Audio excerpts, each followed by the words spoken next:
Good morning to you, Michael. What's the latest? Do we have another variant, or there's something we need to be wary of? Well, I think that is something that is really concerning, and people are really paying attention to it, especially scientists across Africa. We've had previous variants of the COVID-19. We've had the Delta, we've had the Omicron, and now there's a warning that another wave could be on the way. That is a warning coming from scientists across Africa, warning that the next COVID-19 wave could be faster and even deadlier than the Omicron variant of the COVID-19. And now this is coming at a time that, we just came out of or rather we're saying that we have come out of the Omicron, looking at the fact that, the numbers has really gone down, talking about the cases right here in Africa. Recall that the Omicron variant was discovered sometime last year, November 24th, precisely 2021.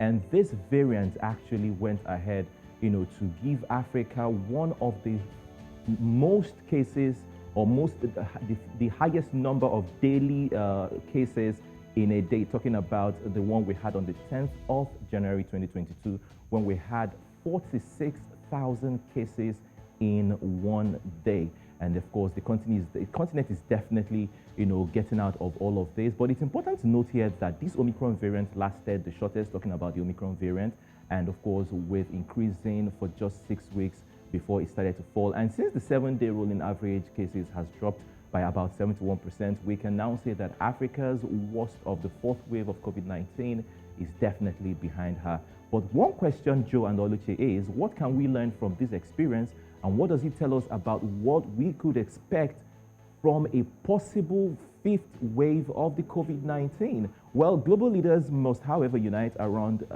to ensure that they have coordinated plans in case this virus that we're talking about, the fifth wave, comes to fruition. Now, let me come to you, Oluchi and Joe. This big question I asked before now, are there lessons we as Africans can actually take away from the Omicron variant, probably to prepare us for a possible fifth wave?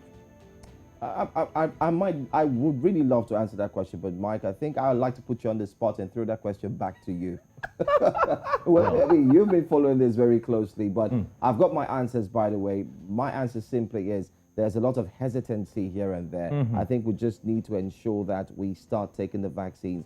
Fifth wave might come through, but just like the third and fourth, I think it starts to reduce in the aspect of, we should actually fear and step back. But regardless, remember the fourth wave that came, you still had people going about their businesses. Right. Exactly. So I'm expecting that the fifth might also come that way, where people would go about their businesses, but this time they might take more vaccines as well. But I mean, you're the man who's following this closely. I think you have a more concrete response to that. Well, I must tell you that the lessons we should learn from the Omicron variant and the Delta before the Omicron is we need to be prepared more. We need to take this seriously.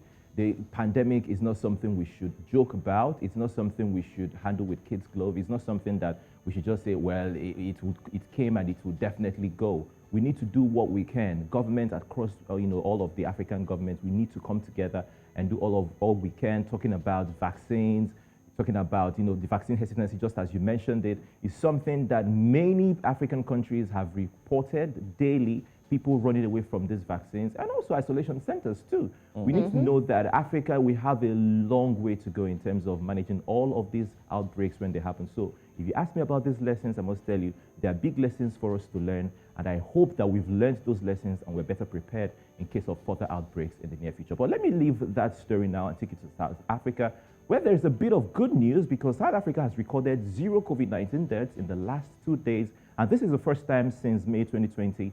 This is coming from health authorities in the country. Now, I need to remind you real quick that the COVID-19 really hit South Africa harder than any other country on the continent, making the drop in deaths all the more remarkable. Now, according to the National Institute for Communicable Diseases in South Africa, the last time the country reported no death over a 48-hour time scale was on the 12th of May 2020. That is a year plus now, going to 2 years.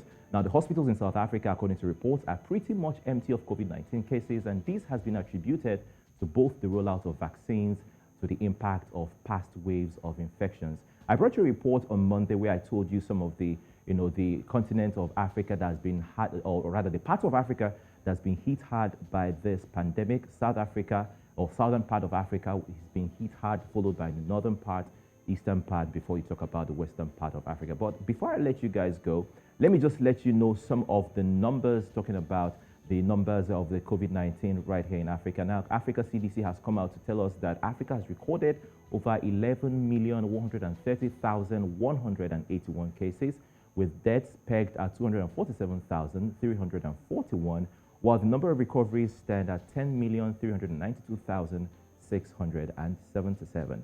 Is there another fifth wave coming through? How prepared are we as Africans to handle it? A question that begs for answers, but I'll be here to let you know all of the updates as they unfold. Back to you.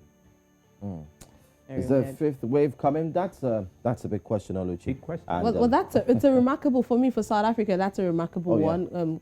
Having the fact, knowing that there were no death situation in the last 24 to 48 hours in South Africa, that's a pretty laudable at this time. I mean, this is kind of news we need to hear to encourage ourselves, encourage world leaders that Africa really knows what we're doing at this point in time. So fifth wave, sixth wave, bring it on.